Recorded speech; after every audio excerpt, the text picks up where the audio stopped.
Welcome back to ChRAWnology, your episode-by-episode recap of WWF Monday Night Raw from episode 1 until the Christmas lights in my studio here burn out, which I don't think will ever happen. Hopefully you bought those LEDs, Dave. I did. They are LEDs. I'm Dave Thackara. That other voice you just heard, his name is Neil Trauma. I'm a casual wrestling fan. Neil knows everything that there is to know about the business. How are you, Neil? Oh, I'm doing just skippy. Fantastic. We are going to talk today about episode, I believe it's 17. It might be 16. Sure, let's just go with 17. Sure. I'm sure there was one in there that doesn't really count. Episode 17, which took place May 17th. 1993. Now, that's a time in our lives when Bill Clinton was still very much president of the United States.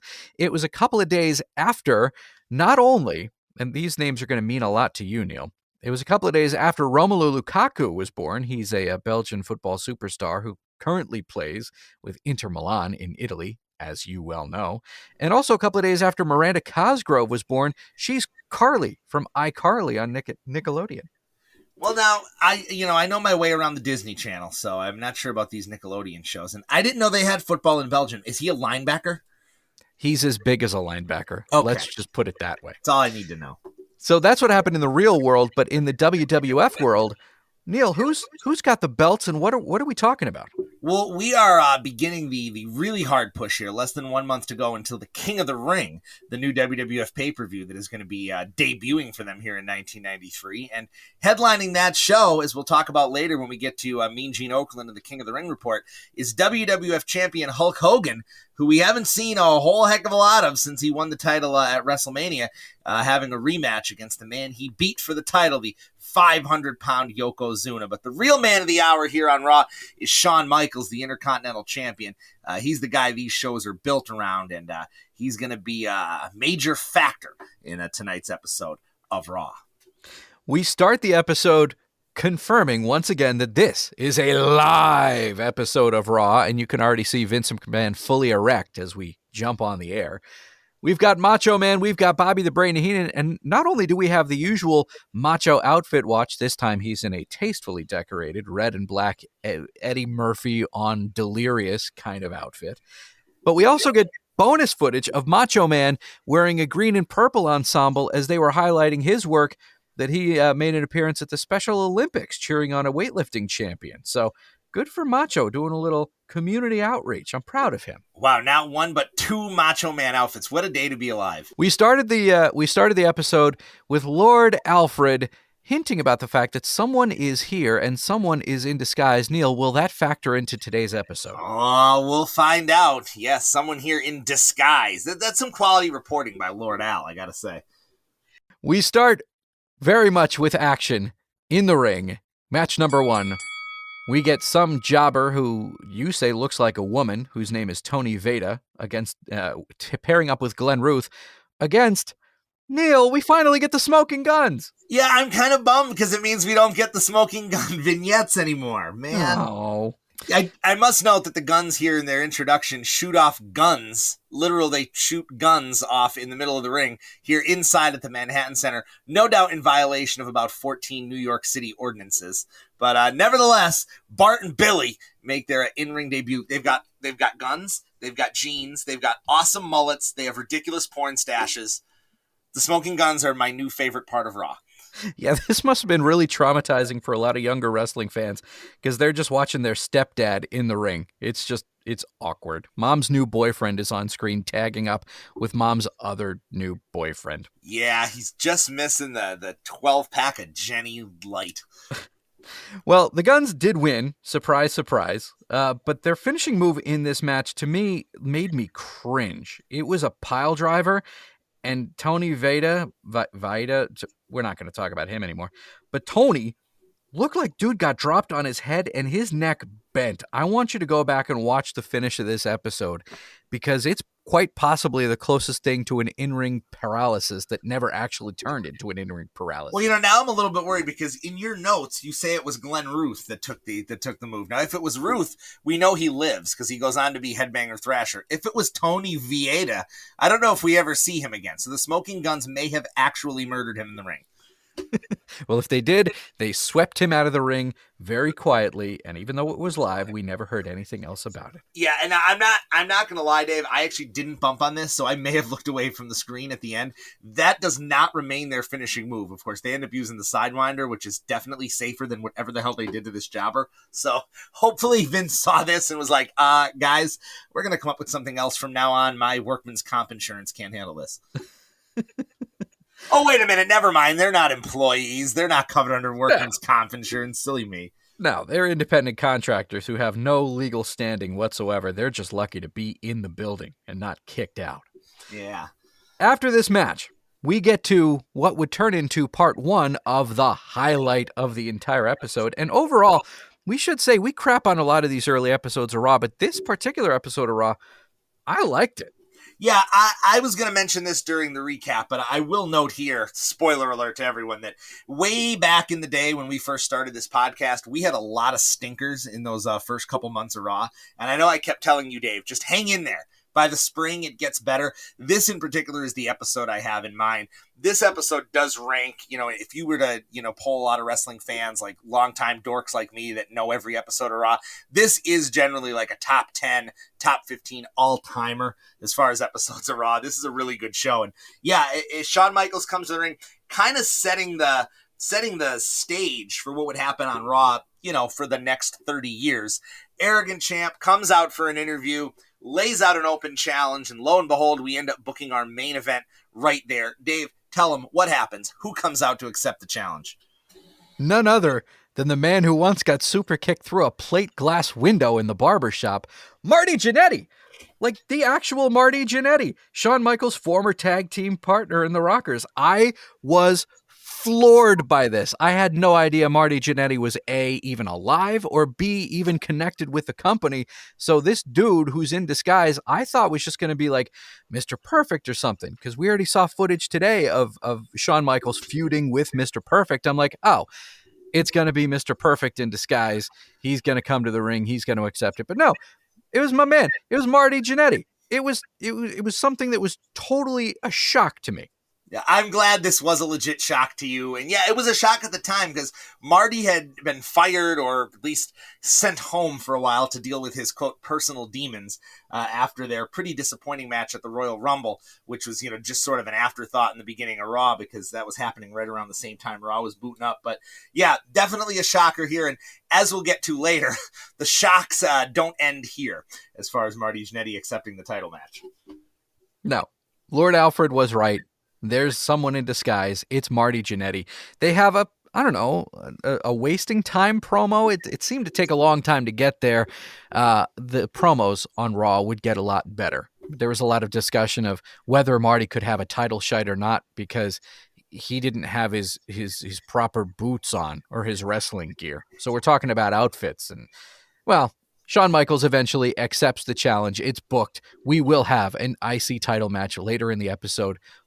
I'm so pumped. But before we get there, we have to get to another Shawn Michaels Rogues Gallery villain.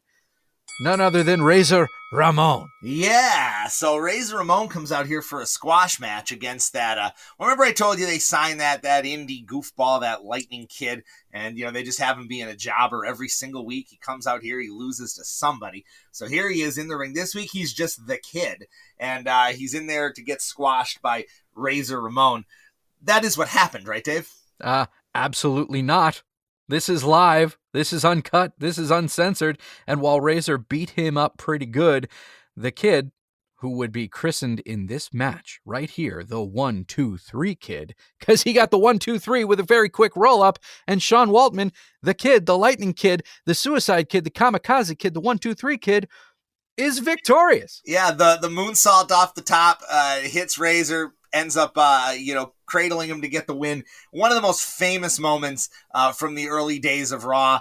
Anything can happen on Raw. You never know when some random jobber can go out there and beat a big star like Razor Ramon. Really, this is one of the most famous matches in Raw history because it was such a shocker at the time.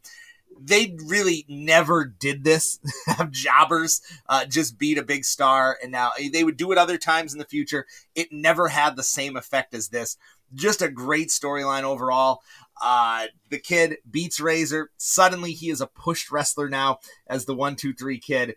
And this just a great segment all around. Can we call him a jobber, though? This is a guy who would have like a decade-plus run in the company. Is it fair to call him a jobber at this point? But he was a jobber up to that point, is my Okay. point. They were presenting him on TV as a jobber. Now, if you knew anything, obviously, you would kind of have got the idea that there was going to be something more, because they actually would talk about him before the matches and saying, hey, here's this kid. We've seen him the last couple weeks. He keeps changing his name. He keeps losing. Normally, it's like Tony Vieja, and we give so little of a crap about him that he almost dies in the ring and I don't even notice. Like, that's usually how they treat the jobbers. But obviously they were going to do something more with the kid. But as far as his presentation on TV, yeah, he was just a kid that went out there and lost every week. And, here he picks up the win. So, cool storyline going on here, with the kid. And will he get more upsets, or will he go back to his losing ways? I guess we'll find out as weeks go on. Fair enough. Well, speaking of a guy who had a lengthy run with the company, we get to match number 3 with none other than Tatanka, still unbeaten at this point, going against Scotty Too Hotty. Yeah, Scott Taylor, another one of these jobbers here on this week's show. They'd all go on to greater fame in the Attitude Era. We had Headbanger Thrasher in the opener. Now we have Scotty Too Hotty here yet again. And I mean, of course he gets beat up because one big problem is he does some racially insensitive taunting to start the match. So Tatanka kicks his ass. But I bumped on this. Did you notice this? They're talking about these King of the Ring qualifiers. If you remember last week, they actually booked a big match for the weekend, one of the weekend syndicated shows, Tatanka against Giant Gonzalez. Then they kind of just blow off the fact that Tatanka qualified for the King of the Ring, which means apparently he beat the Giant Gonzalez. I've never seen the match. I don't know what happens. I presume it's like a count out that maybe like the Undertaker's gong hits and Gonzalez like goes to the back to chase him and Tatanka wins that way. I can't imagine they had Tatanka pin the Giant Gonzalez, but who knows? Apparently he beat him over the weekend and we get no more information on that. But what we do get information on, Dave, is toilet paper. Are you paying attention Bobby to the the Brain toilet Heenan paper discussion? Bobby the Brain is really he's crossing a whole lot of broadcasting lines here. Not only ruining the aesthetic of this match because he was talking about how quick the count was in the previous match with the 1-2-3 kid and with Razor Ramon. I mean, what announcer would do that? Bring up a past wrestling match in the middle of this one. But then he starts talking about toilet paper, like literally toilet paper. And there was a poll, 40% of Americans or something, 80% of Americans put the toilet paper on the thing upside, I don't know, whatever, on the top or instead of on the bottom. And then he talks about the percentage of people that use toilet paper in a certain fashion, which, I mean, Dave, let me ask you, let me ask you every week, are you, sir, a wrapper, a folder, or a crumbler? Well, I never actually thought about it points out the before. percentages. I never actually thought about it before, but I guess I'm a crumbler. I'm a crumbler too. I had you pegged as a folder. I don't know. You seemed like a bit of a folder to me, but I guess not. All right, we should move on. We spent enough on toilet paper. No surprise to anybody, Tatanka wins this match, and because I started watching Dances with Wolves on Netflix again, I know that Tatanka means buffalo. Yes, and if you ever listen to that WWF wrestling album, that WrestleMania album from the 90s, you will hear a whole song sung by Tatanka where Native Americans chant Tatanka Buffalo for 3 minutes and 30 seconds. That's something that I will not do today, but thank you for bringing it up anyway. Well, this is a push towards the King of the Ring. We now have what used to be the highlight of Raw, but now after this episode is definitely not. We have the King of the Ring report with my man, with Mean Gene Okerlund. Yeah, I mean, we've got Hulk and Yoko for the championship. I think that was announced already, right? I don't remember for sure, but that is going to be the title match. Then there's the tournament, which, as Mean Gene points out, this King of the Ring tournament is so big. They're talking about it on the news, and they're writing about it in the newspaper. And for you younger listeners out there, the newspaper was what they used to print out before the internet was around. It was kind of like Reddit, only it came to your house on paper. 20 hours after everything already happened. I also think Mean Gene might have been full of crap. I don't think they wrote about this in the newspaper, but you know what, Dave? I think you should research it and go to the library, get up the microfilm for a all the major newspapers in America and find out how they were reporting on the qualifying matches for the King of the Ring. Can you do that homework this week? I can try to do that, but if you ever besmirch Mean Gene Okerlund and call him a liar in my presence again, Neil, we're having words. So we do have a tournament. It's Bret Hart against Razor Ramon, Hacksaw Duggan versus Bam Bam Bigelow, Lex Luger the Narcissist versus Tatanka, and then there's 2 more qualifying matches left, according to Mean Gene. Kamala versus Mr. Hughes this weekend. Great. Okay. And Shawn Michaels versus Crush. Now, something here doesn't make sense. And the longtime nerd in me knows what that is. Did you notice what doesn't make sense? Or should I just not spoil it yet? The only thing I can think of is that during the match, Tatanka screamed out at Bam Bam Bigelow, like, that's going to be for you, Bam Bam. And that's not who he's supposed to be scheduled to meet up against during these qualifiers. Is that what we're talking about? I could swear on last week's show, and I could be wrong here. Maybe I'm imagining this, but did they not promote Mr. Perfect versus Doink in a qualifying match? I'm almost positive they did, because I know that it happens. Like, I know this.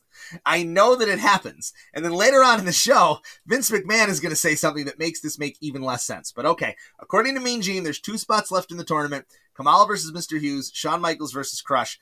Just keep that in the back of your mind, and we'll talk about it at the end of the show. Well, after that is done, we get match number 4 with, I can't believe we're still talking about this, but we are, Kamala, the Ugandan giant, taking on another racial stereotype in Yokozuna. Now, Neil, this is my favorite part of every episode. Let me ask you something. Yokozuna was just the champ, right? Just dropped the belt to Hulk Hogan a couple of weeks ago. Yes, he was the champ for, about 3.5 minutes, but yes, he's going to get another title shot at the very next pay-per-view. This is arguably the guy that they are pushing hardest right now, arguably. Maybe not true, but arguably. Why are they putting this man in a mid-card match with Kamala on Raw? Well, I mean, I think it's just to build him up for the title match. I mean, you want to have him on TV beating someone. You don't want to just put him in there against a jobber, because then, what's the big deal? And, well, I don't think they wanted to beat anyone that they were pushing seriously. So here you go, mid-card Kamala, and maybe, it's kind of like monster fat guy against monster fat guy, and it's impressive. Kamala didn't take a lot of losses. For as much of a joke as he is here with what his gimmick is, and we've talked about that to death, and we don't need to talk about, the Kamala gimmick and how offensive and ridiculous it was in 1993, but he was a push star, a star from the 80s, but a push star nonetheless, and Yokozuna pretty much squashes him here. So I think it's just the classic Vince McMahon formula that we're going to see for the next 30 years, which is when a guy is getting a big title match, or maybe being set up to be the champion, you always have him beat a big, giant monster. We're going to see this for years and years of, the next big thing beating the Big Show on their way to their title match or whoever it may be. And I think Kamala is just that guy here. I don't think there's any more to read into it than that. I think they just wanted Yokozuna to get a win against a named guy, so they chose a big guy so that it would look even more impressive. And Yoko squashes Kamala here in 2 minutes. I think that's about as much as there is to it. Fair enough. Well, we do get match number 5, the match that you... Wait, before match number 5, I have to point this out. Did you know Vince on commentary saying that Yokozuna was gaining weight for the match, and reports have it that the Hulkster is leaning up for the title match? Did you notice this? Yeah, that's code for I told Hulk to get off of steroids so I don't go to prison by Vince McMahon right there. Hulk is leaning up. That means he's off the juice. And wait until you see Hulk at the King of the Ring, buddy. Oh, because we're watching the King of the Ring. Together with a couple of Stone Cold Broken Skull Session ales. Yeah. As soon as you're off of your doctor-prescribed painkillers, you're getting drunk and watching the King of the Ring, buddy. Life goals. Hashtag life goals. Match number 5. Shawn Michaels versus Marty Jannetty for the IC title. The match that's been years in the making. Years and years and years in the making. And the match as a whole was pretty good. It was pretty fun. Again, I had no idea what was going to happen. Okay? All through the match, They kept bringing up the fact that the 1-2-3 Kid already beat Razor Ramon on tonight's episode. Surprises happen all the time. We are live. We are uncut. You never know what's going to happen on Raw. And throughout all of that, I thought to myself, they're just saying that so that people will stick around, so that when Shawn Michaels wins, we won't really like we'll still have the full audience. It's not like people are going to tune out going, yeah, it's a title match. Yeah, we know who's going to win, blah, blah, blah. But no! Marty wins the title. Marty Jannetty, a belted man, the Intercontinental Champion. I had no idea. I thought when he got super kicked through the window, my understanding was that we never saw or heard from him at all ever again. And no way, man. Marty's going to stick around for a couple years here, but this is undoubtedly his crowning achievement, is winning this match on this episode of Raw for the title. Great match, and they would actually go on to have a rematch that is the match of the year for 1993, I think, in the Wrestling Observer newsletter. This is not that. A lot of people think this one is the one that won match of the year. It's not, but this is still a great match and actually one of my all-time favorite matches. Just a fun time, and the shock ending. I mean, what more could you want out of a weekly wrestling television show than what we got here? I know, because especially at the time, you didn't have the belt change hands very often at all. When you did have the belt change hands, any belt, it usually wasn't on the TV show. It usually was on the pay-per-view. Yeah, it was usually on the pay-per-view, or honestly, a lot of times it was on a house show because house shows were still such a big part of the business at that time. And maybe you'd see highlights on TV. There were times when the championship would change and they would tell you, and then they would say, well, we're going to go back and watch the match from whatever, Halifax, Nova Scotia. Here's that. Like, Bret Hart just beat Ric Flair for the title a couple months before this on a house show in Saskatchewan that they had to show highlights of on TV and on Coliseum Video. But to have it happen on the TV show, you could undoubtedly count on one hand the number of times titles changed just on a show, on a TV show, because that's never what the TV shows were about. And from this point going forward, guess what? You could promote these title matches on TV and people would think you never know what can happen. I might see the title change. So this is historic for that reason. It's also historic, Dave, because if this were real, okay, imagine wrestling is a real sport. It's not. And we are commentators on that sport. We are analysts of that sport. This match kind of sets a horrible precedent for the next 30 years of pro wrestling. Because you always, in theory, these guys get together. There's a championship committee. Maybe they meet with President Jack Tunney and they sign contracts and they set perimeters for the match. This sets the precedent that if some knucklehead challenges anyone in the back to a match, they can just come out and accept it. We're going to throw the match on TV. No contract signed, nothing. And it's going to count and the title is going to change. And guess what, Dave? For the next 30 years, we see this happen on wrestling shows. People challenge each other to title matches. They're not sanctioned by the championship committee. This is really a game changer for the wrestling industry. It's like when they started letting those young whippersnappers in basketball do those slam dunks. Just changes the sport. You're absolutely right. And I will get off your lawn right now. This is a great episode of Raw. All-time great show. Any other thoughts on the show in general before I get to the Vince weirdness at the end? No, not really. I mean, like you said, it was a great show. It was entertaining from start to finish. A couple of low points here and there. But overall, my lasting memories of this episode of Raw are going to be nothing but positive. Yeah. I mean, a lot of times we do these shows and we're hard on them. We're harsh on them because there's a lot of boring squash matches. But you do have to remember that we're reviewing 1993 shows, using our 2021 brains and 2021 standards. And that's not even fair because the shows in 2021 are terrible. But, the good shows that happen in between 93 and 2021 are in our mind. And we're judging them with those standards, which you really can't have because, we're judging it by the standard of a show that hadn't even been invented yet, really. They were making this up as they go along. But this is a great show by any standards. A really fun hour of television, a really great 1 hour wrestling show. And then Vince McMahon at the end of it, he says, I guess you didn't notice this, Dave, that next week on Raw, we're going to have Mr. Perfect versus Doink in a King of the Ring qualifying match. Okay. What? We've announced that there's 2 spots left. We announced 2 different matches for the weekend, and now there's this one. So now I will spoil this a little bit. What I think happened was Mr. Perfect and Doink had a qualifying match. And I think it ended in some kind of a schmaz. It was either a count out or a DQ or something where they threw it out and said, now neither guy is in the tournament. So then they announced those other 2 matches. Now, just for the sake of, we try to keep this relatively spoiler free, except for the major news like, hey, this guy's going to die next week and we'll mention it. We try to stay pretty much spoiler free on here. So one of those 2 matches, I won't tell you which one, based on how I know the King of the Ring pay-per-view ends up being booked, one of those two matches I think also ends up in kind of a weird schmaz where it gets thrown out and then they plug Perfect and Doink back in.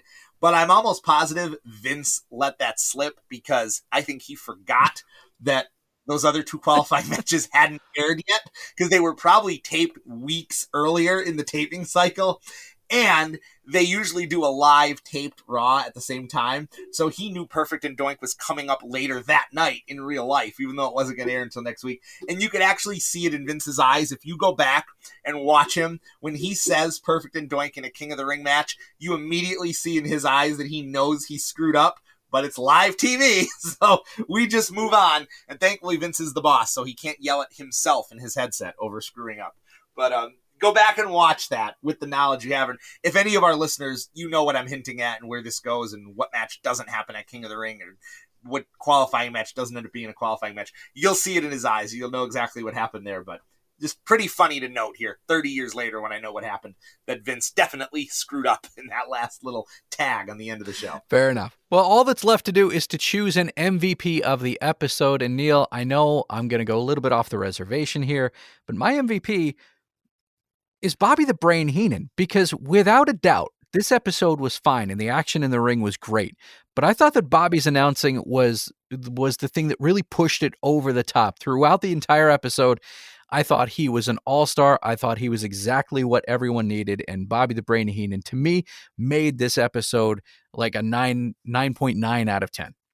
Yeah, I can definitely get behind you on that. The announcing's really good on this one. I was going to go with like a Shawn Marty tie just because that match is so great, but I think you did sell me on that because Bobby, he really puts over the 1, 2, 3 kid thing with Razor Ramon, putting over how, you know, it was a fast count, it wasn't fair.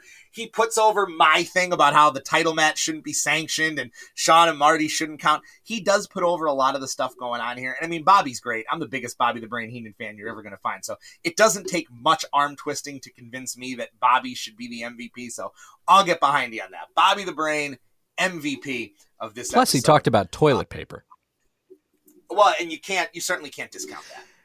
This has been ChRAWnology for episode 17. Thanks so much for joining us here. Neil, if people are interested in old wrestling show podcasts, where might they seek us out? PlaceToBeNation.com.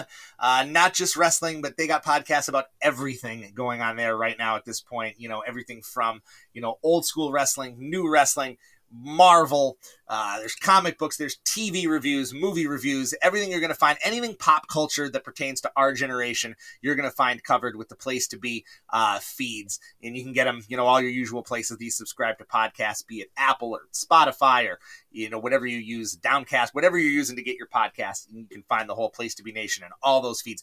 Literally more audio than you could possibly listen to in a week. So check us out there. You'll find us as one of the many podcasts that are going on there right now. And thanks for sticking with us through our hiatuses that we've had over the course of time. We're in this for the long haul, buddy. We're doing. I'm pumped here after this great episode of Raw. We're doing all 30 years of these. I hope you're ready to bring your laptop to the retirement home and keep recording these with me while we put our dentures in for 30 minutes. What?